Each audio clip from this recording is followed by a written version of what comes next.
하나님 말씀 보도록 하겠습니다. 출애굽기 8장 25절부터 28절까지의 말씀입니다. 출애굽기 8장 25절부터 28절까지의 말씀, 저 여러분이 한 절씩 교독하고 마지막 절은 합독하도록 하겠습니다. 교독합니다.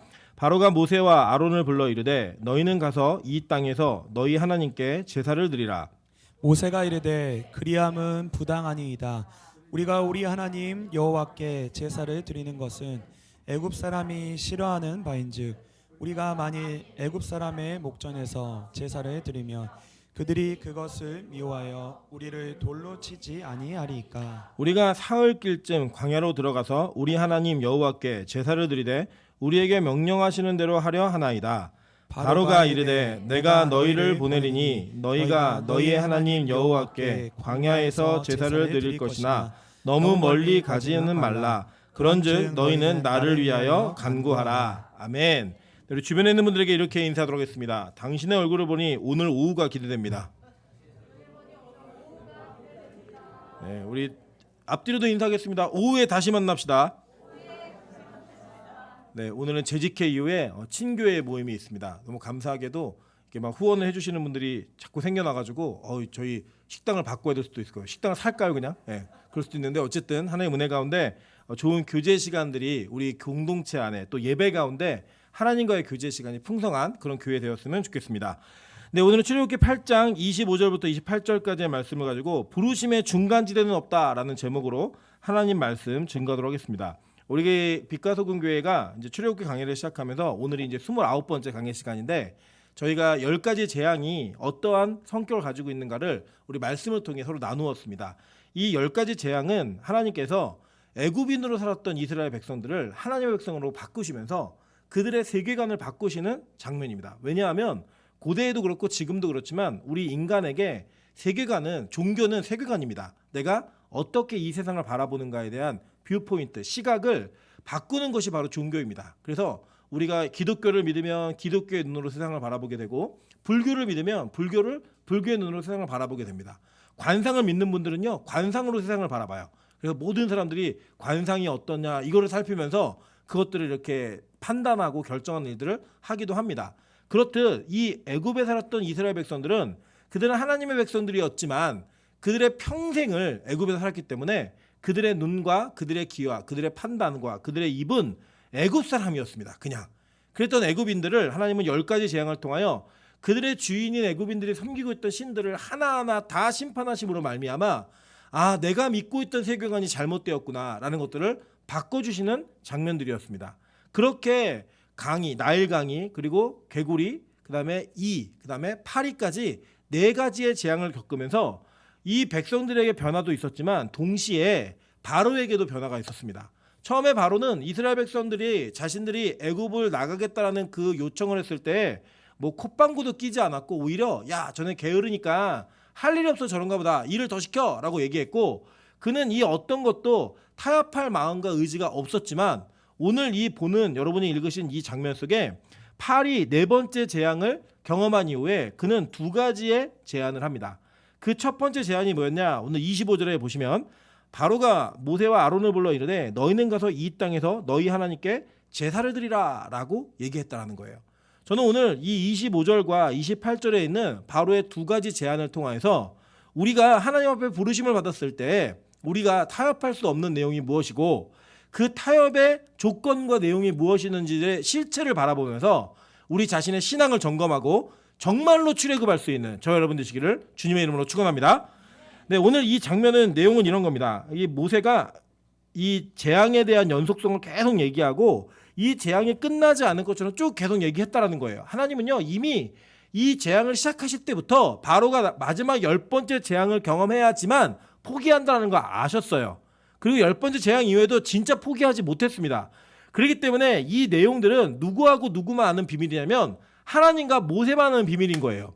그러니까 모세는 바로가 완악해지고 강팍해질 때마다 믿음이 더 세지는 거예요.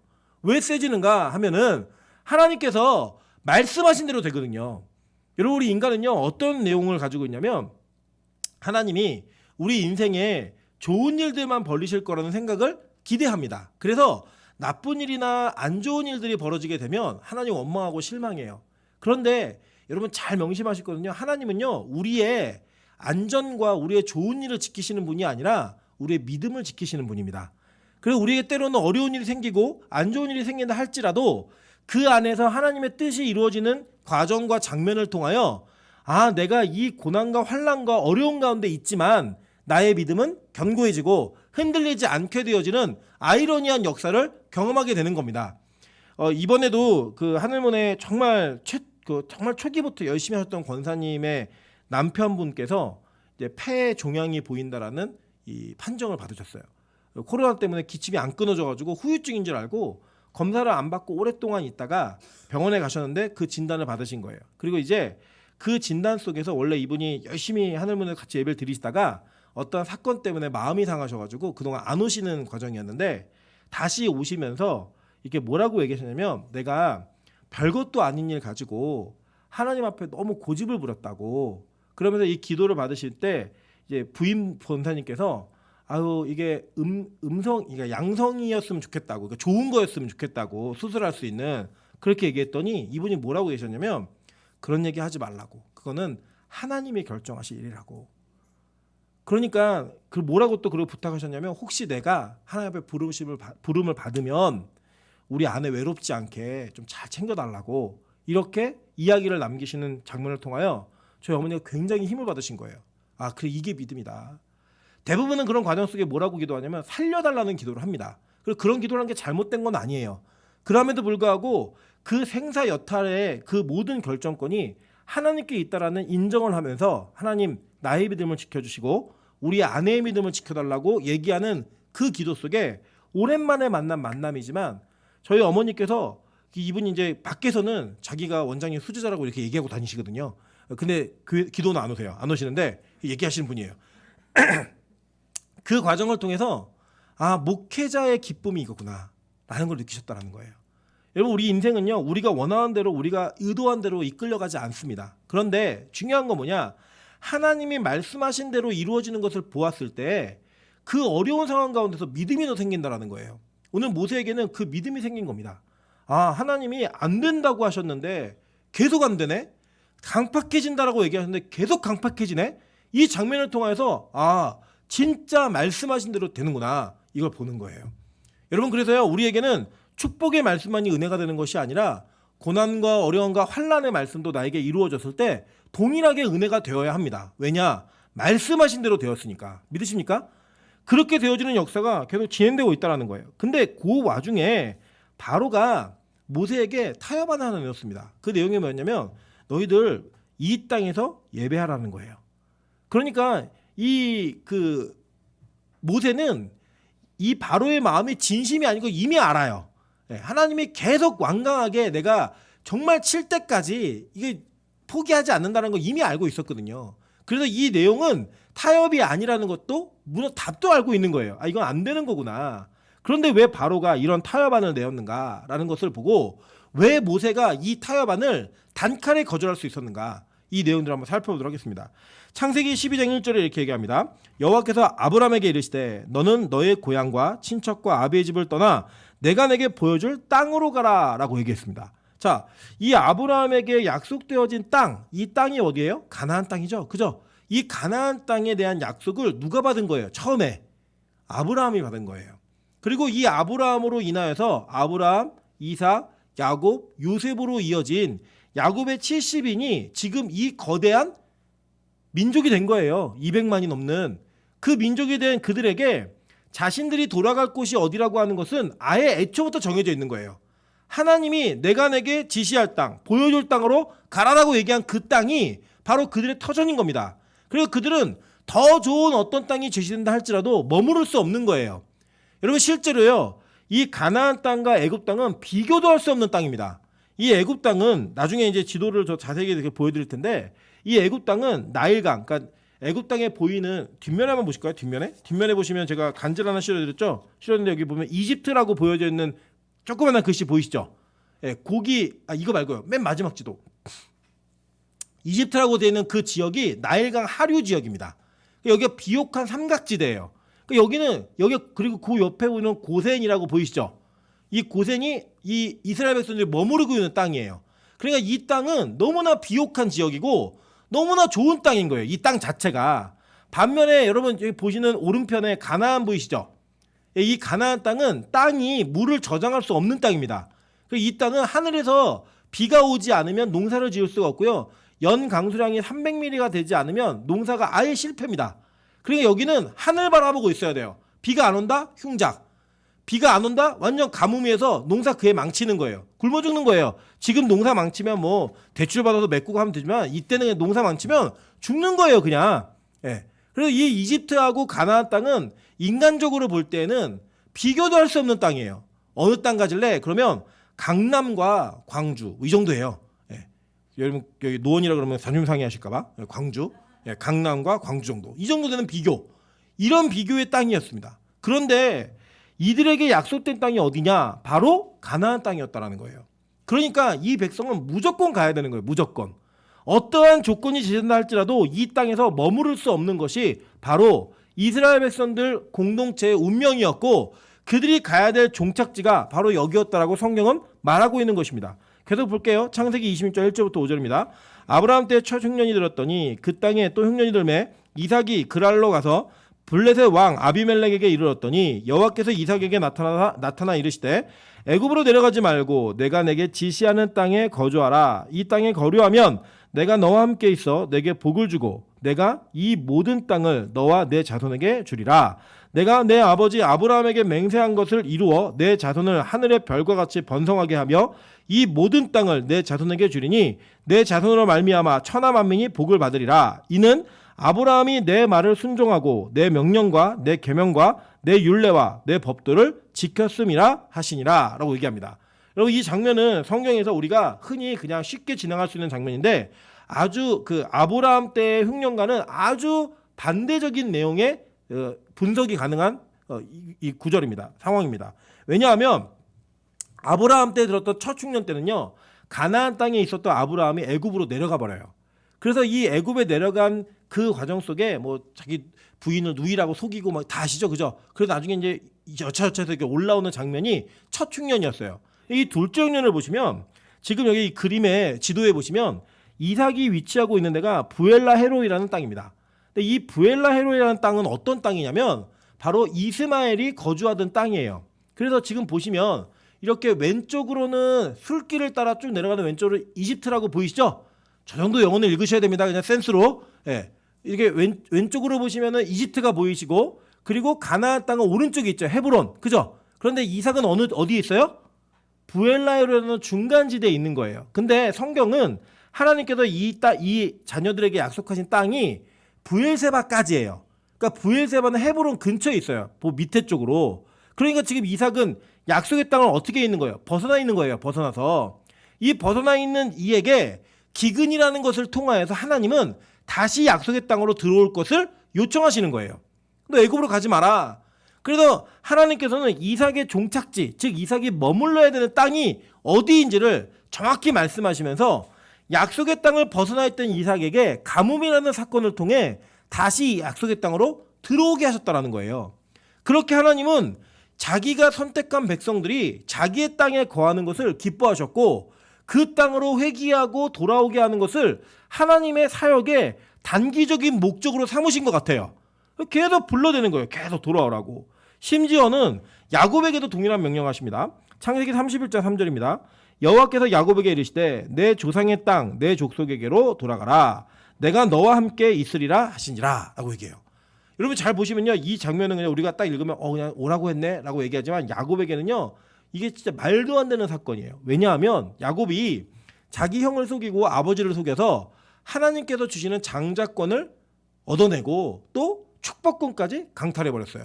그러고 나서 형이 죽일까봐 무서워갖고 도망을 갔습니다. 혈혈단신으로 지팡이 하나 짚고 먼 하란까지 도망갔어요. 여러분 보시면 제가 지도 하나 두 번째 거 실어드렸는데 보시면 출애굽에서 가나안 땅 오는 것보다요 이 가나안 땅에도 하란까지 도망가는 게 더 멉니다. 훨씬 멀어요. 이 땅을 계속 걸어간 거예요. 도망간 거예요. 갔는데 여기에서 아무것도 없이 무일푼으로 갔다가 그래도 부인이 2명이나 생기고 4명까지 생기고 자녀들도 그래도 11명이나 생겼어요. 그리고 자기 자산이라고 할 수 있는 재산이 생겨가지고 이제 먹고 사는 거에는 지장이 없는, 아 이제 됐다라고 할 만한 경제적 기반을 무일푼에서 이루었어요. 근데 하나님이요 갑자기 야 너 돌아가라고 얘기하는 거예요. 사지로 가 얘기하는 거예요. 여기 누가 있어요? 형이 버티고 있잖아요. 심지어는 삼촌 라반도 못 가게 해요.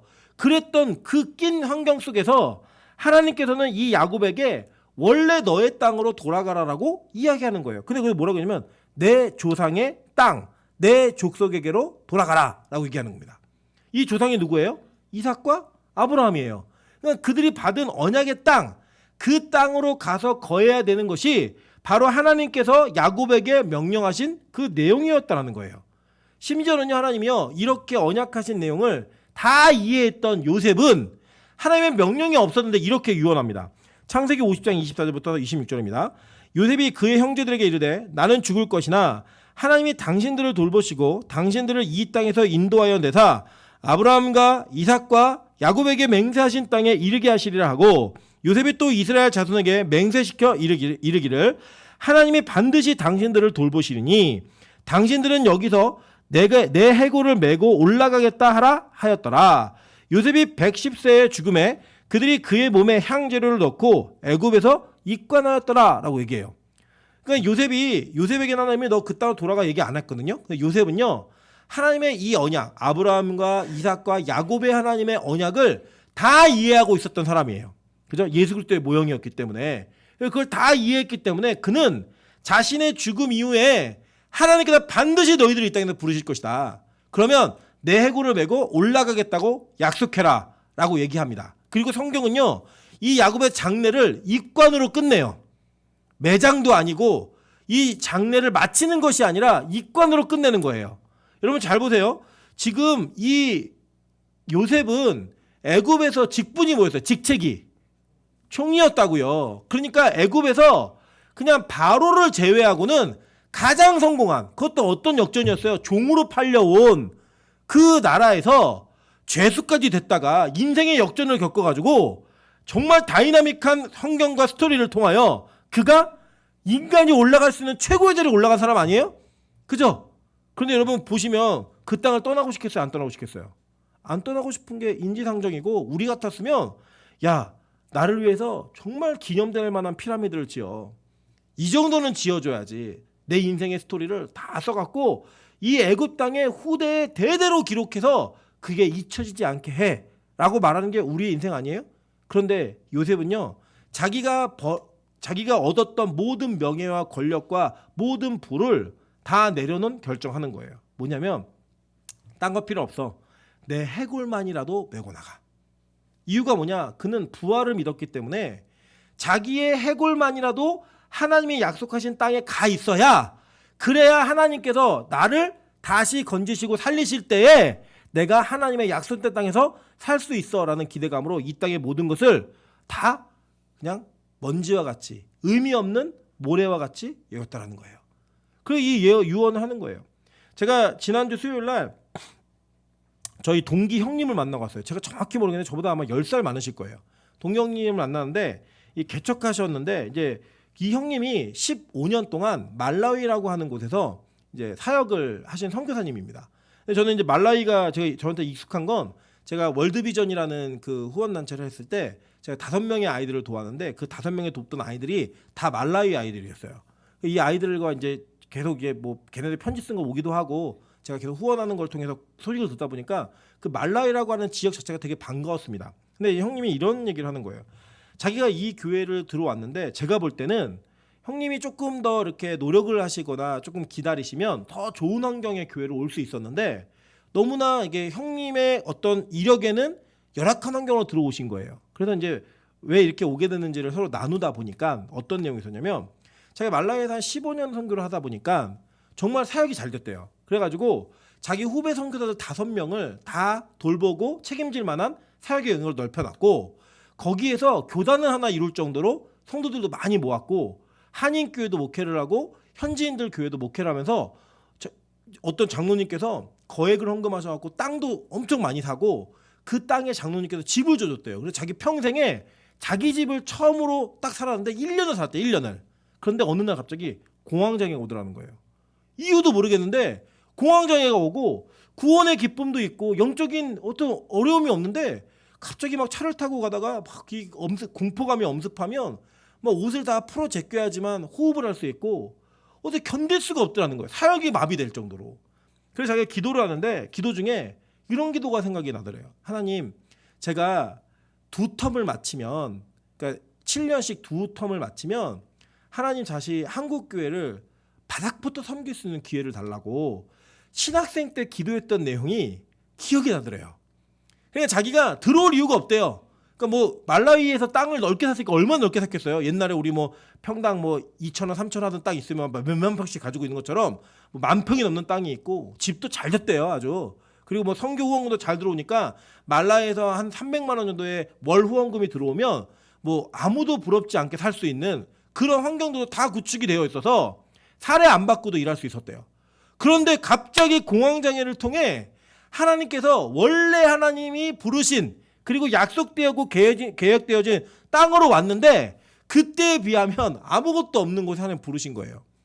그때에 비하면 너무나 적은 성도들과 너무나 작은 교회에 하나님 부르신 거예요. 그런데 그게 하나님의 약속이라는 거예요. 그래서 형님의 얼굴에 피곤함은 있지만 앞으로 시작되어질 목회에 대한 기대감이 엄청 많으시더라고요. 제가 그걸 보면서 와, 그래, 인간이 조건이 아니라 사명과 비전대로 살아야지 행복할 수 있구나. 인간이 자기의 비전과 환경이 아니, 사명이 아닌 다른 것들을 추구하다 보면 피폐해지고 어려워지고 힘들어지는데 그 형님의 얼굴에는 인간적으로 볼 때는 참 불쌍한데 참 안 됐고 실패한 것 같은데 얼굴에 기쁨이 있더라고요. 소망이 있고. 여러분, 저는 우리가 그런 백성 되기를 주님으로 축원합니다. 우리가 이 땅에 있는 것들을 다 잃는다 할지라도 하나님의 부르신 사명을 따라 걷는 그 길에는 기쁨이 있어야 되는 거예요. 여러분, 여기 요셉이 이 유언할 때 슬픔이 보이세요? 내 진짜 아까운데 이거 다 놓고 하는 게 아까워. 이게 아니라 꼭 데려나가야 돼. 진짜 데리고 나가야 돼. 이 절박함이 보이지 않으세요? 이 절박함이 진짜 전달이 돼요. 출애굽기 13장 19절에 출애굽할 때 이렇게 출애굽합니다. 모세가 요셉의 유고를 가졌으니 이는 요셉이 이스라엘 자손으로 단단히 맹세하게 하여 이르기를 하나님이 반드시 너희를 찾아오시리니 너희는 내 유고를 여기서 가지고 나가라 하였음이더라 라고 얘기해요. 여러분, 잘 보세요. 하나님을 상징하는 법궤가 제일 앞서서 갔고요. 그 다음에 누가 갔겠어요? 거기에 모세가 갔겠죠. 근데 모세가 유고를 들었어요. 그럼 누가 더 먼저 간 거예요? 요셉이 가장 앞서서 출애굽한 거예요. 멋지지 않습니까? 자기가 죽으면서 후대들에게 단단히 약속시키는 거예요. 야, 이 땅은 너무 좋은데 내가 이 땅에서 최고의 성공을 거두었는데 여기 내 땅 아니야. 여기 내가 있어야 될 곳이 아니야. 그러니까 하나님이 나를 부르실 때, 너희를 부르실 때 나를 꼭 데리고 나가라고 단단히 맹세시킨 그 맹세가 그가 가장 먼저 출애굽하는 영광을 누리게 되었다라는 거예요. 여러분, 그게요 모세의 신앙이었습니다. 그리고 그게 바로 요셉의 신앙이었고, 그게 바로 야곱의 신앙이었고, 그게 이삭의 신앙이었고, 그게 아브라함의 신앙이었습니다. 그렇다면 믿음의 조상의 아브라함이라고 부르는 저와 여러분에게 이 동일한 믿음이 있어야지 진짜 믿음 아니에요? 결국은요, 이 요셉이 어떻게 됐느냐? 여호수아 24장 32절에 보니까요, 또 이스라엘 자손이 애굽에서 가져온 요셉의 뼈를 세겜에 장사하였으니 이제 장례가 끝나는 거예요. 요셉은 창세기 50장에서 죽었는데 그 장례가 그 땅에 들어가서 약속된 땅에 묻히게 되었을 때 그 장례가 끝났다라고 성경은 선언하고 있는 거예요. 근데 여러분, 우리는 어디서 장례를 마치고 싶어 하세요? 하나님, 내가 이 땅에서 내가 가진 것, 내가 누린 것, 내가 소유한 것, 이 모든 것들을 마지막 끝까지 다 누리고도 계속 자자손으로 누릴 수 있게 도와주세요 라는 게 우리의 기도 제목의 요약 아닙니까? 그게 축소판 아니에요? 그게 저와 여러분의 모습이라는 거예요. 요셉은요, 우리보다 더 많은 걸 가진 사람이었습니다. 요셉은 우리보다 훨씬 더 큰 권력을 가진 사람이었고 훨씬 더 많은 것을 누리고 있는 사람이었는데 그게 하나님의 약속의 땅 앞에서 보잘것없는 그냥 후 불어버릴 만한 배설물이었다는 거예요. 여러분, 지금 목사라는 이름으로, 장로, 권사, 직분자라는 이름으로 우리가 이 땅을 살고 있는데 얼마나 많은 배설물과 같은 이 땅의 소유물을 손에 쥐고 계십니까? 만약에 그렇다면 진짜 하나님의 부르심 앞에 여전히 여기도 저기도 갈 수 없는 그런 모습으로 살고 있다면 저와 여러분은 바로가 제시한 타협안을 그대로 받아들인 사람인 거예요. 예배 드리라는 거예요. 드리는데 어디서 드리라고요? 이 땅에서 드리라는 거예요. 약속의 땅이 아니라 애굽 땅. 좋잖아. 여기 이 땅 얼마나 좋니? 너네 고기도 먹을 수 있어. 참외도 먹을 수 있어. 부추도 먹을 수 있고 오이도 먹을 수 있어. 그렇게 다 먹을 수 있는 그 땅이 천국이야. 그게 천국이지 뭐가 천국이야. 제가 알고 있는 한 교포가 이런 얘기 하더라고요. 한국만큼 돈 있는 사람들이 살기 좋은 나라가 없대요. 자기가 정말 많은 지역을 살아봤는데, 많은 나라를 살아봤는데 한국만큼 돈 있는 사람이 너무 살기 좋은 나라가 없대요. 그러면서 뭐라고 조롱하냐면 한국은 돈 있으면 사람을 죽여도 무죄예요. 이렇게 얘기하더라고요. 외국에선 꿈꿀 수 없는 일이래요. 그런데 그 가능한 나라? 한국. 여러분, 그 물질 만능, 물질 황금주의에 가장 최고봉을 달리고 있는 이 사회 속에 여러분 혹시 물들어 계시지 않습니까? 천국이 지금 오면 안 될 것 같은 느낌. 천국보다 더 좋은 삶이 나에게 이 땅에서 벌어질 것 같다라는 기대감. 그게 만약에 여러분에 있다면 우리는 아브라함의 후손 아니에요. 믿음이 다르니까. 아예 결이 다르니까. 실제로요. 보세요. 히브리서 11장 12절에 이렇게 얘기합니다. 22절에 이렇게 얘기합니다. 믿음으로 요셉은 임종시에 이스라엘 자손들이 떠날 것을 말하고 또 자기 뼈를 위하여 명하였으며. 뭐로 얘기했대 이게? 믿음으로 명한 거래. 믿음으로. 요셉이 검소해서 이게 아니고요. 요셉이 선견지명에 있어 이게 아니고요. 요셉이 그렇게 말할 수 있었던 이유는 딱 하나. 믿음이라고 성경 얘기하는 거예요. 여러분 되게 충격적이지 않습니까? 여러분 우리가요. 이렇게 얘기한 거예요. 그 FBI에서 위조 지폐 감별사를 키울 때 가르치는 게 뭐냐면 다른 게 아니라 진짜 화폐가 어떻게 생겼고 어떤 특징이 있는지만 가르친대요. 이유가 뭐냐? 위조 지폐는 너무 많이 나오니까 위조 지폐의 케이스를 연구하다 보면 한도 끝도 없는 거예요. 그러니까 진짜 진폐가 어떤 특징을 가지고 있는지만 계속적으로 훈련시키고 계속적으로 습득하게 한다는 거예요. 느낌으로. 그래야지만 위패를 감별할 수 있기 때문에 여러분 우리가요 이 땅에 버려야 될 것들하고 자꾸 싸우면 한도 끝도 없어요. 여러분 제가 그 어렸을 적에 신발 욕심이 참 많았어요. 신발. 그리고 신발을 사갖고 축구화도 막 5켤레, 농구화 7켤레 있는데 또 사고 계속 신고 안 벗었는데도 계속 신었어요. 어저께 저희 아들이 그 계속 크록스만 신고 운동화 안 신어갖고 운동화 신고 갔는데 저희 아내가 제가 아내한테 나도 신발 한번 봐도 돼? 보래요. 그리고 그 넓은 매장에 신발을 다 봤는데 눈에 들어오는 게 한 개도 없어요. 한 개도. 신발 하나도 눈에 안 보이는 거예요. 네, 그래서 제가 그 하나도 눈에 안 보이는 그 모든 것들을 다 뒤로 하고 나오면서 나 늙었나 봐. 나 변했나 봐. 신발 욕심이 안 나. 진짜 욕심이 안 나요. 옛날에 그렇게 갖고 싶었던 신발이 가지고 있어도 또 갖고 싶었던 신발이 보이지도 않고 안 보이는 거예요. 근데 여러분 제가 정말 욕심이 다 사라졌을까요? 아니요. 그게 어딘가에 딴 데로 가 있는 거예요. 여러분 우리 다 그래요. 어딘가에 딴 데로 가 있는 거예요. 그러니까요 여러분 그런 대상들과 싸워서 뭐 하나 이기고 나면 다음 게 있다 없다. 또 있어요. 또 있고 또 있는 거예요. 우리 인생요 끝까지 죽는 그 순간까지 절대 그거 못 나요. 놀 수 있는 건 딱 한 가지예요. 믿음 있으면 돼요. 진짜 믿음 있으면요 그거 놀 수 있어요. 그러니까 성경은 평가하는 거예요. 아니 요셉이 그 권력과 명예와 그 피라미드를 지을 수 있는 권한을 왜 내려놨지? 어떻게 내려놓을 수 있었지? 믿음으로. 여러분 그래서 그걸 못 내려놓는 건요 다른 이유 아무것도 없어요. 믿음이 없기 때문이에요. 다른 이유 아무것도 아닙니다. 그냥 우리가 그냥 자꾸 하나님 제가 다른 건 다 되는데 이것만 안 돼요 이런 얘기 하지 마시고요. 그냥 솔직히 고백하시자고요. 하나님 내 믿음이 없어요. 내 믿음이 없어서 내가 남편 못 놓고 있고, 내가 믿음이 없어서 부인 못 놓고 있고, 내 믿음 없어서 자녀, 재물, 권력 이거 못 놓고 있습니다. 하나님 좀 나에게 믿음을 주세요. 믿음을 주세요. 그래야지만 그거 포기할 수 있다는 거예요. 여러분 성경은요 우리로 하여금 이 땅의 것들을 누리라고 얘기하지 않습니다. 마지막 종말을 정확히 얘기하는 계시록에서 이렇게 얘기합니다. 계시록 18장 1절부터 4절입니다. 이 이후에 다른 천사가 하늘에서 내려오는 것을 보니 큰 권세를 가졌는데 그의 영광으로 땅이 환하여지더라. 힘찬 음성으로 외쳐 이르되 무너졌도다 무너졌도다 큰 성 바벨론이여 귀신의 처소와 각종 더러운 영이 모이는 곳과 각종 더럽고 가증한 새들이 모이는 곳이 되었도다. 그 음행의 진노의 포도주로 말미암아 만국이 무너졌으며 또 땅의 왕들이 그와 더불어 음행하였으며 땅의 상인들도 그 사치의 세력으로 치부하였도다 하더라. 또 내가 들으니 하늘로부터 다른 음성이 나서 이르되 내 백성아 거기서 나와 그의 죄에 참여하지 말고 그가 받을 재앙들을 받지 말라. 여러분 이거 출애굽기 아니에요? 그 땅에 나오라는 거예요. 이 땅에 있을 재앙을 너희 받지 말고 나오라는 거예요. 하나님은 그 시대, 출애굽기 시대에도 그리고 지금 우리 시대에도 앞으로 종말이 올 미래 세대에도 하나님 동일하게 말씀하신 게 뭐냐면 내 백성아 그 땅에서 나오라는 거예요. 저 여러분이 거할 땅이 영원히 거주할 땅이 이 땅이 아닌 것을 하나님 너무나 정확하고 분명하게 얘기하더라는 거예요.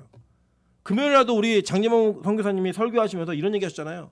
물질에 대한 어떤 어려움이 있고 자꾸 거기에 대한 집착이 생기면 헌금하라고. 그래야 그거 뛰어넘을 수 있다고. 그래야 진짜 복이 온다고. 여러분 그게 하나님께서 우리로 하여금 시험하시는 거예요. 내가 진짜 믿음이 있는지 없는지를. 그래서 제가 몇 번 말씀드렸잖아요. 제가 진짜 하나님이 어느 날 저한테 등록금을 헌금하라는 거예요. 등록금을. 그리고 신대원 등록금을 어떻게 헌금해요 그거를요. 등록금 딱 한 번 있는 건데. 그래서 제가 그 등록금을 헌금했을까 안 했을까요? 했죠. 저는 이제 안 하면 딱국질하고 계속 뭐 인생에 괴로움이 있으니까 너무 힘들어요 인생이. 진짜 간섭이 너무 힘들어요. 그 간섭이 막 와갖고 제가 그 거액의 헌금을 했지. 그때 얼마나 거액인데 그게 헌금을 했어요 제가. 그리고 그거를 빚내가지고 등록금을 냈어요. 빚내서 내고 대출받아 내고 원래 저에게 있는 건 헌금했어요. 제가 결론만 말씀드릴게요. 제가 학부, 신대원, THN까지 이게 총 든 금액이 제가 정확히 그때 기억이 안 나는데 5천만 원 이상이었던 건 확실해요. 전체 수업료가 제 돈 딱 5만 원 들어갔어요. 하나님이 다 채워주셨어요. 다. 저는 그때 제가 그거를 내는 것을 통해 하나님을 얼마나 의지할 수 있는지를 하나님 시험하셨고 그 시험을 통과받으니까 하나님 그걸 채워주시더라고요. 여러분 저와 여러분의 인생에 저는 그러한 채우심이 있는 인생이 되기를 간절히 소망합니다. 여러분 이 땅의 것들은요 불의한 재물이에요. 다. 성경에 뭐라고 얘기해요? 불의한 재물로 누굴 사기래요? 친구를 사기라고 말씀했어요. 그 친구가 누구예요? 예수예요. 예수 사기라는 거예요. 그러면 그 친구를 사귀는 그 순간 여러분에게 어떤 일이 벌어지느냐? 여러분이 이 땅의 모든 것의 주인이 되는 거예요. 믿으십니까? 이걸 믿는 자만이 이 땅의 것들을 놓을 수 있는 믿음이 생기는 거예요. 믿음이. 여러분 그래서 우리는요 이 땅에서 외국인과 나그네로 사는 거예요. 히브리서 11장 13절부터 16절 보겠습니다. 이 사람들은 다 믿음을 따라 죽었으며 약속을 받지 못하였으되 그것들을 멀리서 보고 환영하며 또 땅에서는 외국인과 나그네임을 증언하였으니 이 외국인이라는 단어가 망명자 망명하는 인생으로 살았다는 거예요. 네, 나그네로 살았다는 거예요. 그들이 이같이 말하는 것은 자기들이 본향 찾는 자임을 나타냄이라. 그들이 나온 바 본향을 생각하였더라면 돌아갈 기회가 있었으려니와 그들이 이제는 더 나은 본향을 사모하니 곧 하늘에 있는 것이라. 이러므로 하나님이 그들의 하나님이라 일컬음을 받으심을 부끄러워하지 아니하시고 그들을 위하여 한 성을 예비하셨느니라 라고 얘기해요. 그러니까 이들이 이 땅의 것들을 다 포기할 수 있었던 건 뭐냐면 정말 지혜로운 투자자였던 거예요. 어떤 투자자였느냐? 이 땅에 내가 아무리 투자해도 이 땅은 없어질 거고 나는 외국인이고 나그네니까 나 하늘에 있는 성에 투자해야지. 그걸 하늘에다 올인해버린 거예요. 올인한 거예요. 올인. 그랬더니 어떤 일이 벌어졌냐면 하나님이 그들을 위하여 뭘 예비하셨대요? 한 성을 예비하셨다 라고 얘기하는 겁니다. 여러분 그래서요 그들은 그 어떠한 조건이 되어진다 할지라도 애굽이라는 땅에 머무를 수가 없는 거예요. 근데 마귀는요 여전히 우리에게 얘기하는 거예요. 야, 이 땅 좋잖아. 너 여기 집도 있고 차도 있고 가정도 있고 여기 얼마나 너가 누릴 게 많은데 그 누릴 게 많은 이 땅을 더 집착해, 더 사랑해, 더 사모해. 그런데 믿음 있는 자들은 뭘 사모했대요? 더 나은 본향을 사모했다라는 거예요. 내가 고향으로 가려면 갈대아우로 언제든지 갈 수 있었다는 거예요. 여러분 이 제가 몇 번 말씀드린 기억이 있는 것 같은데 설교 시간에 아브라함이 출애굽한 갈대아 우르 땅 있잖아요. 거기 수메르 문화예요. 거기가. 근데 이 수메르 문화가 아브라함이 출애굽할 당시에 화장실이 수세식 화장실이었어요. 우리 권사님들 장로님들 어렸을 적에 다 퍼세식 쓰셨죠? 그죠? 그리고 얼른 싸고 일어나야 되잖아요. 튀기니까. 네. 그랬던 화장실을 썼던 여러분이 최근에 여러분이 살아계실 때, 근데 수메르 문화가 언제예요 이게? 연도로 따지면. 근데 그때 이미 수세식 화장실이 있는 그 땅으로부터 아브라함이 온 이 가나안 땅은 무슨 땅이냐면 척박한 황량한 아무것도 없는 텐트 치고 살아야 되는 촌의 촌구석이라고요. 그러니까 얼마나 집에 가고 싶었겠어요. 네? 집에 진짜 가고 싶은 거죠. 집에 빨리 집에 가야겠다. 근데 옛날 그 집에는 수세식 화장실이 있는데 이거 여기 와서 퍼세식도 아니고 이 야전에서 땅 구덩이 파고 거기서 해야 되니 이거 얼마나 맨날 텐트 치고 살았으니까 화장실 그렇게 봤을 거 아니에요. 손으로 흙 파가지고 거기다 용변 보고 그러면서 얼마나 옛날 기억이 났겠어요. 내가 예수만 안 믿었으면 옛날에 얼마나 그 자유롭게 살았던 그 인생 얼마나 잘 살았을까. 우리 이 생각 한다 안 한다. 은혜 떨어지면 다 아시잖아요. 그죠? 아름다웠던 지난 세월들 그거 다 얘기하잖아요.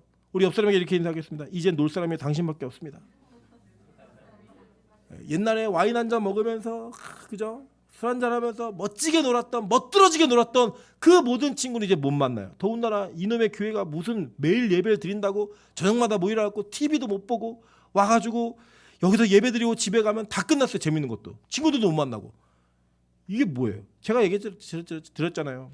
저희 어머니가 목회하시면서부터 매일 예배를 드리셨잖아요. 저녁에. 저게 너무 싫어갖고 제가 도망 나갔거든요. 사실은 너무 싫어갖고 저도 밤에 놀고 싶고 밤에 친구도 만나고 싶고 막 밤에 이렇게 즐기고 싶었고 도망 나가는데 제가 그 짓을 하고 있어요. 지금 하나님의 부르심을 따라 이게 진짜 본향이구나 이걸 믿고 가는 거예요. 그냥 그 길을. 여러분 그게요, 하나님께서 우리에게 믿음을 넣어주시면 진짜 더 나은 본향이 어딘지를 믿게 되면 그렇게 살 수 있는 거예요. 그래서 자꾸 교회가 어떤 헌신과 하나님께서 여러분에게 뭔가 희생을 요구할 때 하나님 이거 어떻게 하죠 얘기하지 마시고요. 그냥 인정하시라고요. 하나님 나 믿음이 없어요. 믿음을 주세요. 그래서 여러분 제가 매일 예배 안 오시는 분들은 닥달 안 해요. 그리고 그게 여러분의 환경 가운데 다 상황이 다르기 때문에 올 수도 있고 못 올 수도 있어요. 근데 정말 마음이 없어서 못 오시는 분들요, 제가 오라고 얘기한다 그래서 오지 않아요. 올 수 있겠죠. 마음이 불편해요. 그리고 그냥 저랑 헤어지면 예배 안 드릴 거예요. 아마 제가 많이 봤어요. 그래서 저는 기다리는 거예요. 뭘 기다리냐? 하나님의 믿음을 주셔야죠. 제가 아까도 여기 앉아서 기도하는데 막 눈물이 나는 거예요. 눈물이 나는 이유는 뭐냐면 하나님 기름 부으심이 있는 예배가 좀 될 수 있게 도와주십시오.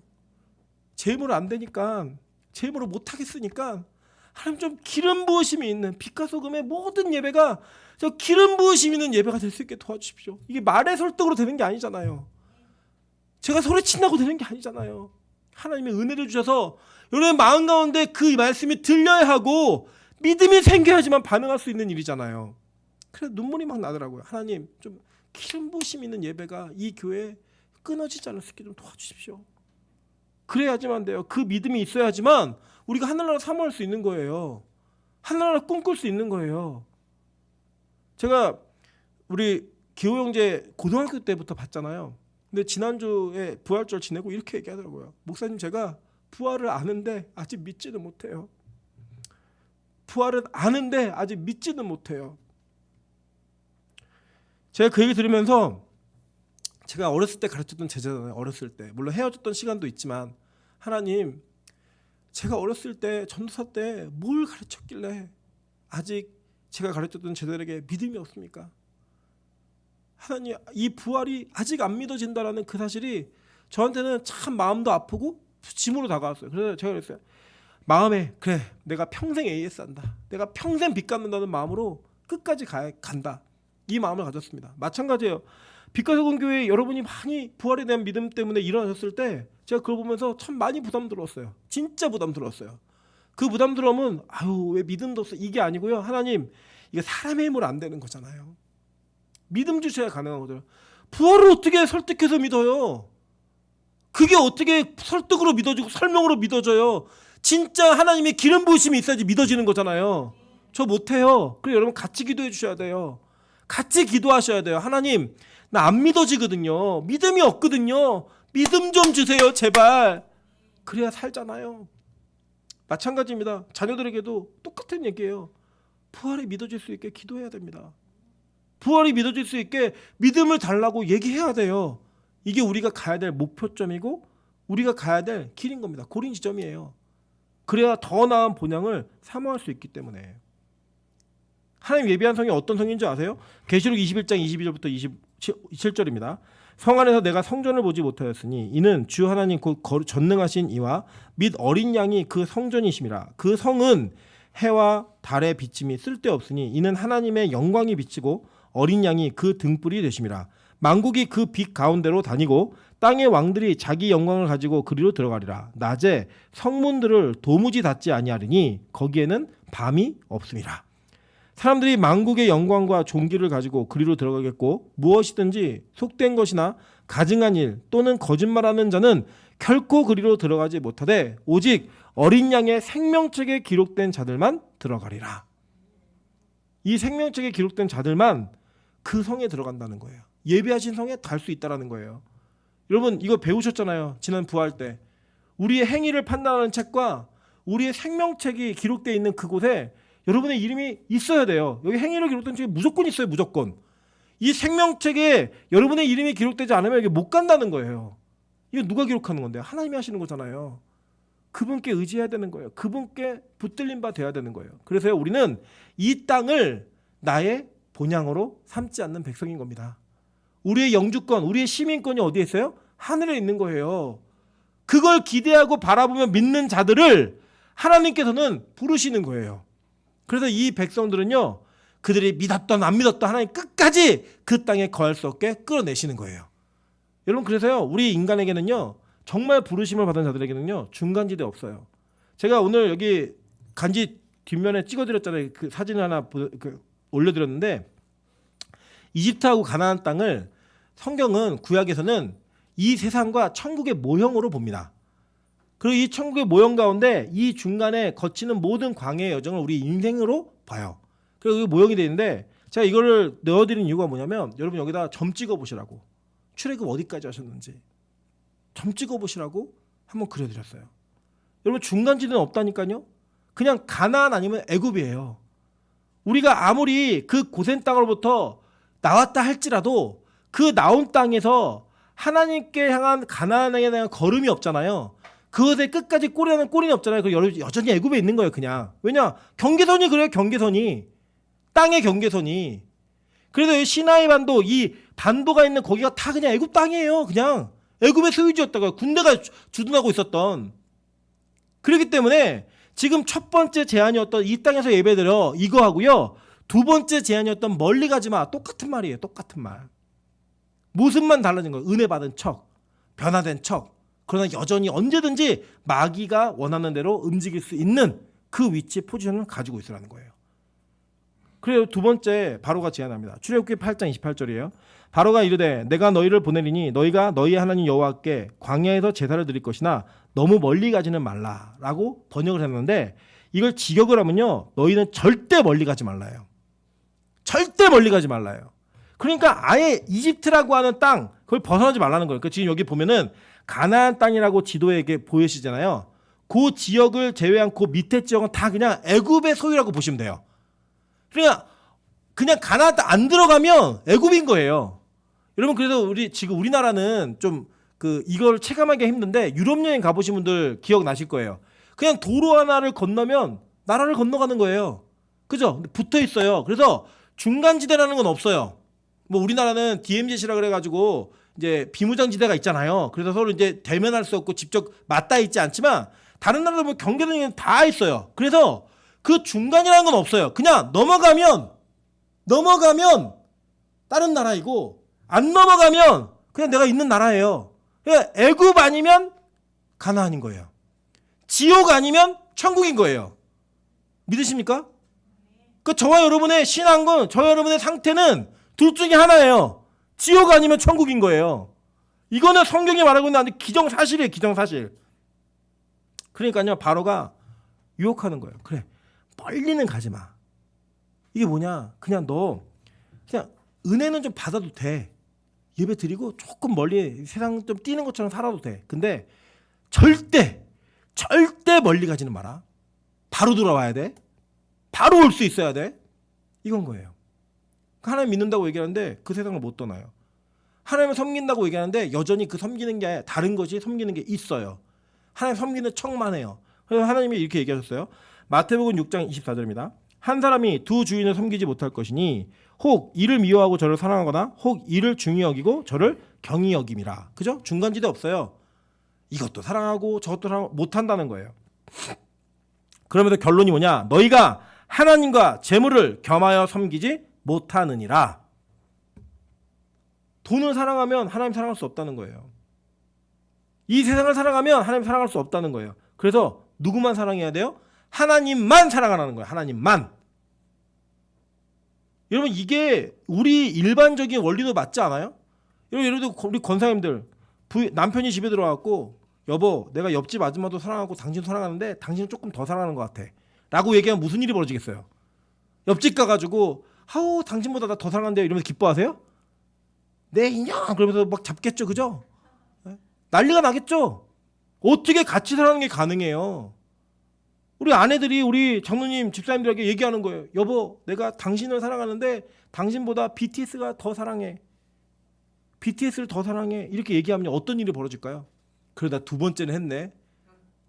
나 2등이야. 좋아하시겠어요? 아니잖아요. 하나님과의 관계도 똑같은 거예요. 하나님은 하나님하고만의 그 사랑의 관계를 원하세요. 그래서 여러분 하나님 우리를 얼마나 사랑하시는지 얘기하셨는데 이렇게 얘기하셨어요. 나는 질투하는 하나님인즉 질투하는 하나님인즉 이렇게 얘기했어요. 너무 사랑하니까. 너무 사랑하니까. 여러분 질투라는 거는요. 정말 사랑하지 않으면 안 되는 거예요. 그죠? 예를 들어서 피은도 사모하고 이주영 목사하고 둘이 손잡고 걸어가는데 제가 질투해요? 왜요? 그런데 저희 아내하고 이주영 목사하고 손잡고 걸어간다? 어떻게 돼요? 둘 다 죽여버려야죠. 네. 어딜 감히. 이게 사랑이에요. 그게 사랑의 마음이라고요. 근데 우리는 이 세상을 손 붙잡고 다니면서 하나님 사랑한다고 하나님 사랑한다고 이거 사이코 아니에요? 변태잖아요. 우리 변태 같은 신앙이에요 다. 이 세상에 내가 사랑하는 것들을 다 옆에 두고 끼고 안고 있으면서 하나님을 사랑한다고 입술로만 고백해요. 그게 무슨 사랑이에요? 아니잖아요. 우리는 바로의 두 번째 제안에 다 타협한 인간들이에요. 하나님 그러나 예배는 드리잖아요. 근데 주일날 출석을 하지 않습니까? 내가 세상에서요 그렇게 살아도요 꼬박꼬박 주일은 안 빠지고 가고 있어요. 이게 바로가 허락한 예배라니까요. 우리 여기 청년도 다 그렇게 살았잖아요. 일주일에 한 번 예배드리고 한 번 봉사하는 거 그게 여러분의 모든 신앙이었고 나머지 일주일의 삶은 다 이 세상에서 똑같이 살면서 먹고 마시고 즐기고 똑같이 살면서 그 신앙이라고 얘기했잖아요. 근데 여러분 지금 믿어보니까 누가 그런 얘기 하더라고요. 하늘문에 청년부가 제일 먼저 수련회 갔잖아요. 근데 그때 설교 말씀에 제일 많이 나온 단어가 개떡 같은 신앙이래요. 개떡 같은 신앙. 그래서 되게 그 기분이 나빴대요. 돌아보고 나서 자기들이 신앙생활이 성숙해지니까 그 말이 다 맞더래요. 정말 개떡 같은 신앙이었대요. 자기들이. 그게 바뀐 거예요. 변화된 거예요. 저는 이런 변화가 이런 부르심이 하나님이 여러분을 하나님의 백성으로 선택한 확실한 증거라고 믿습니다. 왜요? 중간지대 없으니까. 중간지대가 없으니까. 지난 주간에도 어떤 청년에게 하나님께서 간섭하셨어요. 그래갖고 자기가 뭔가를 막 하나님보다 더 열심히 추구하는 것도 있으니까 하나님이 그걸 슬쩍 막으신 거예요. 그러니까 막 코가 빠지고 똥 씹은 얼굴 표정이 났고 왔는데 저희 아내하고 저 둘이 그렇게 얘기했어요. 가고 난 다음에 야 진짜 사랑하시나 봐. 하나님 간섭하시네. 하나님 포기를 안 하시네. 하나님은요 여러분 스토커예요. 실패한 적이 한 번도 없는 스토커. 끔찍하지 않으십니까? 실패한 적이 한 번도 없대요. 그럼 우리가 할 일은 뭐예요? 그냥 같이 사랑하면 돼요. 여러분 그 사랑이 안 이루어지면 범죄로 끝나는데 이루어지면 러브스토리로 끝난다니까요. 제가 얘기했잖아요. 우리 윤변선 장로님이 박매영 권사님을 얻기 위해 서울에서 광주까지 매주 내려가셨어요. 안 이루어졌으면요 범죄예요. 얼마나 무서워요. 서울에서 매주마다 내려갔고 일하는데 앞에서 기다리고 있어요. 그게 이루어졌으니까 러브스토리지 안 이루어졌으면 뭐예요? 최악의 막장 드라마 아니에요? 신고하고 잡혀가고 그죠? 네? 그런데 우리가 하나님과의 사랑이 이루어지면요 이만한 러브스토리가 없어요. 태어날 때부터 여러분을 다 하신 하나님께서 한 번도 포기함 없이 여러분을 끝까지 쫓아다니시다가 여러분 직인제를 예배하시잖아요. 그 주님과 사랑을 고백하잖아요. 얼마나 멋져요. 근데 그 간섭과 그 하나님의 그 스토커 같은 집착을 뿌리치고 지옥 간다? 이거 얼마나 막장 스토리예요. 그럴 수도 없겠지만 그러니까 이제 좀 내려놓으세요. 여러분 고집을 내려놓으시고 여러분 마음을 좀 여세요. 아유 하나님, 내 진짜 평생 내가 벗어나 보려고 그렇게 많이 했는데 포기 안 하시네요. 이제부터 같이 살아갑시다 그냥. 그게 우리의 모습이어야 되는 거예요. 그걸 막는 게 누구냐? 바로가 막는 거예요. 야, 멀리 가지 마. 언제든지 돌아올 수 있게. 언제든지 돌아올 수 있게. 실제로요. 바울의 동역자들 중에도 이런 일이 있었어요. 디모데후서 4장 10절입니다. 대마는 이 세상을 사랑하여 나를 버리고 데살로니가로 갔고. 이유가 뭐예요? 세상을 사랑해서 열심히 같이 사역하던 자가 갔대요. 여러분 모르는 거예요 진짜. 여러분 안에 씨앗과 씨앗처럼 세상을 사랑하는 게 있잖아요. 그럼요 여러분 반드시 그 씨앗이 싹 트고 자라서 꽃을 피면요 여러분 그게 범죄의 통로가 됩니다. 실제로 우리 여기 제가 가게 될 판판가에 그 어렸을 적에 손에 장애가 있는 그 자매가 찬양 인도를 하는데 너무 찬양을 잘해요. 우리 장정영 선생님 잘 아시는데 아그네스라는 그 자매가 있었는데 너무 찬양을 잘해서 진짜 그 찬양을 하면요 저희가 영어로 나가지고 그 불신자랑 연애하고 결혼을 하면서 주님을 아예 떠나버렸어요. 아예 떠나버렸어요 그냥. 그 자매가 얼마나 그 장애가 된 팔을 가지고도 부끄러워하지 않는 모습을 하나님을 예배하고 찬양할 때 얼마나 멋있었는데요. 얼마나 그 자매를 보면서 우리가 막 은혜를 받았다니까요. 그런데 그랬던 사람이 자기 안에 욕망 하나가 탁 꼽혔을 때 그 욕망의 길이 딱 열리니까요 가버리더라고요. 안 돌아와요. 사실은 예전에 저희 아내가 이제 저희 교회 부임하기 전이에요. 그 아그네스가 원래 해야 되는 공연이 이 아그네스가 없어지는 바람에 저희 아내가 하게 됐어요. 필리핀에 가가지고. 저희 아내는 그래도 세상에서 저희 아내가 지난번에 보여주라고 자기가 결혼 상대자 만날 때 조건이 있어요. 쭉 얘기했는데 뭐 말도 안 되는 조건 써놨어요. 자기 거기다가 연봉 얼마, 뭐 직장은 어디 이상, 학교는 어디 이상 졸업, 별걸 다 써놨더라고 하여간. 쟤를 거기에 맞춰보니까 맞는 게 한 개도 없어요. 하나 맞아요. 사자예요. 의사, 변호사, 목사. 목사 쓰지도 않았어요. 목사가 뭔지도 몰랐어요. 저희 아내는. 그랬던 저희 아내가 이 세상을 떠나 예배자로 서니까요. 그 자리로 가고 원래 그 자리에 있어야 되는 자매가 세상을 사랑하니까 그 자리에서 탈락되더라고요. 그게 하나님 천국의 원리예요. 원리. 그리고 우리가요. 진짜 긴장을 늦추시면 안 돼요. 여러분 구원은 여러분이 하시는 게 아니에요. 하나님이 이루시는 거예요. 맞죠? 그렇기 때문에 그 하나님의 주권과 역사만이 우리를 구원할 수 있다는 걸 믿으시는 분들은요. 더 두려워하셔야 돼요. 왜냐? 내가 내 의지로 할 수 있는 거면 내가 날 통제하면 돼요. 날 절제하면 나 구원받을 수 있어요. 근데 하나님이 하시는 일이니까 내가 아무리 노력해도 안 되는 거예요. 그래서 그 구원을 우리가 믿지만 우리는 구원받은 자인지 확신할 수 없어요. 어떻게 알아요 여러분? 모르잖아요. 내가 어떻게 변할 줄 알아요? 대마가 이렇게 떠나갈 줄 어떻게 알았어요? 대마라는 이름을 쓸 정도면 디모데가 아는 사역자였다고요. 교회들이 아는 사역자였다고요. 이 사역자가 떠나더라니까요. 디모데에게 쓸 때 야 대마가 떠났다 이 얘기를 할 때 얼마나 비통한 심정이겠어요 바울이. 근데 우리 교회도 그럴 수 있는 사람도 있다고요. 저에게도 그런 요소가 있고 우리 모두에게 있다고요. 그래서 우리는요 철저히 출애굽하셔야 돼요. 하나님 나 출애굽하고 싶습니다. 나 믿음 가지고 출애굽할 수 있도록 좀 도와주세요. 실제로 이랬던 사람들이 있어요. 여호수아 7장 1절입니다. 이스라엘 자손들이 온전히 바친 물건으로 말미암아 범죄하였으니 이는 유다 지파 세라의 증손 삽디의 손자 갈미의 아들 아간이 온전히 바친 물건을 가졌습니다. 이스라엘이요 너무 기적과 같은 일에 승리를 거두었어요. 여리고성을 열쇠밖에 돌았는데 성이 무너져요. 그리고 그 성에 있는 것들을 다 하나님께 드리래요. 그러니까 여러분 얼마나 기적 같은 일이었겠어요. 한번 생각해 보세요. 열쇠밖에 돌기만 했는데 소리 함성 질렀더니 벽이 무너져서 그 성이 점령을 당했어요. 점령했어요 우리가. 얼마나 기뻐요. 기적이잖아요 완전히.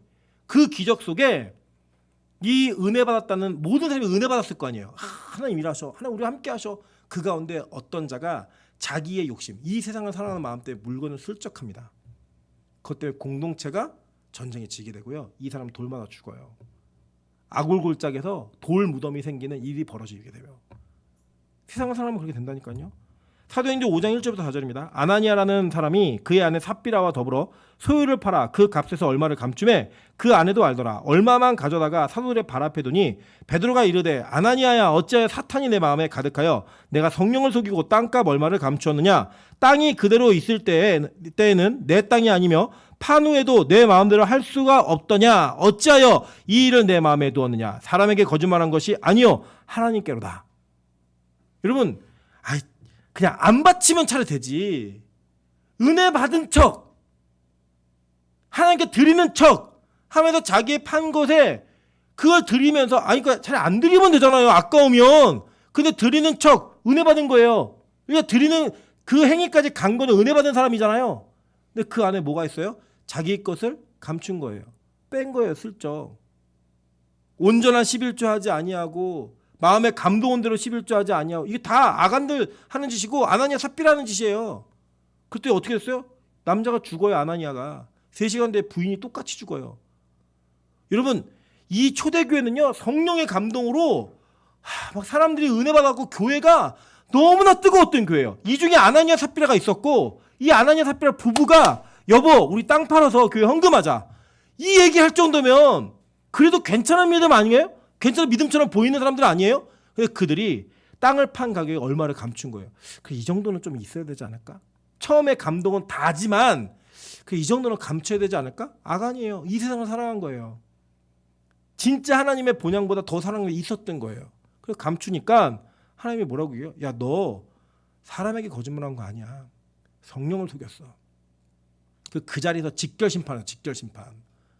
여러분 이거를요 하나님이 헌금 떼먹으면 죽인대 이런 거 아니에요. 하나님은요 교회라는 거룩한 공동체 속에 죄라고 하는 영역이 들어와서 인정받는 걸 허락지 않으신 거예요.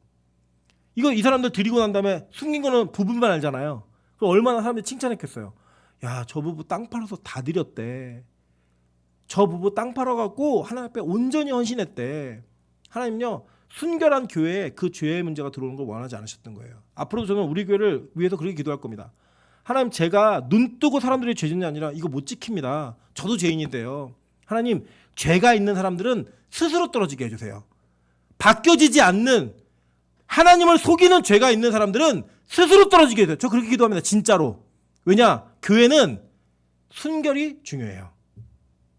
순수함이 중요해요. 그래서 여러분 죄를 지을 수 있어요. 근데 돌이키세요. 회개하세요. 그래야지만 사는 거예요. 근데 바로의 제안은 뭐냐?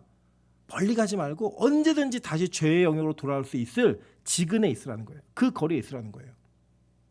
마가복음 4장 16절부터 19절 이렇게 얘기합니다. 또 이와 같이 돌밭에 뿌려졌다는 것은 이들을 가리킴이니 곧 말씀을 들을 때 즉시 기쁨으로 받으나 그 속에 뿌리가 없어 잠깐 견디다가 말씀으로 인하여 환난이나 박해가 일어나는 때에는 곧 넘어지는 자요.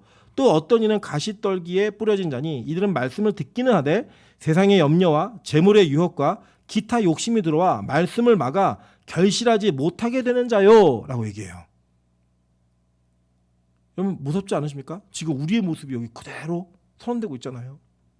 잠깐 은혜 받은 것 같은데 어느새 원위치 되어 있고 시험과 환난이 오면 언제든지 그것 때문에 넘어질 수 있는 요건이 우리에게 있고 여전히 하나님의 말씀보다 재물의 유혹과 기타 욕심들이 우리 안에 들어오면 정신 못 차리는 그런 우리 혼돈의 삶을 바벨과 같은 삶을 사는 저 여러분이 실제 우리 모습 아니에요? 디모데후서 1장 18절부터 20절에 바울 사도는 자기 영적 아들 디모데에게 이렇게 권면합니다. 아들 디모데야, 내가 내게 이 교훈으로서 명하노니 전에 너를 지도한 예언을 따라 그것으로 선한 싸움을 싸우며 믿음과 착한 양심을 가지라. 어떤 이들은 이 양심을 버렸고 그 믿음에 관하여는 파선하였느니라. 그 가운데 후메네오와 알렉산더가 있으니 내가 사탄에게 내어준 것은 그들로 훈계를 삼아 신성을 모독하지 못하게 하려 함이라. 여러분 알렉산더 후메네오도 역시 유명한 사역자였던 거예요. 우리 절대 긴장 놓칠 수 없는 거예요. 왜냐? 부르심에는 중간지대가 없다니까요. 나는 천국 72% 없어요. 100점 아니면 빵점이에요. 100점 아니면 빵점이라고요. 여러분 저는 우리 빛가서 공교가 100점의 믿음을 소유하는 성도님들 되시기를 주님의 이름으로 축원합니다. 여러분 이 점을 찍을 때 지금 어쩌면 우리는 가나안 땅에다 찍을 수 없는 사람일 거예요. 다들. 그러나 여러분 어디다 점을 찍었든지 화살표로 그 안으로 들어가게 넣어버리세요. 믿음으로 갈 거니까. 지금 고센 땅 아직 머물러 있어도 괜찮아요. 화살표로 쭉 밀어 넣으세요. 가나안 땅까지. 주님, 내가 믿음으로 고백하오니 이 믿음대로 나의 삶을 반드시 믿음 있는 삶으로 바꾸셔서 천국에 입성할 수 있는 삶으로 바꿔달라고. 그리고 중간지대에는 없는 그 상황 속에 내가 하나님의 나라를 디딜 수 있는 사람이 될 수 있게 도와달라고 그렇게 기도하시는 저 여러분 되시기를 주님의 이름으로 축원합니다.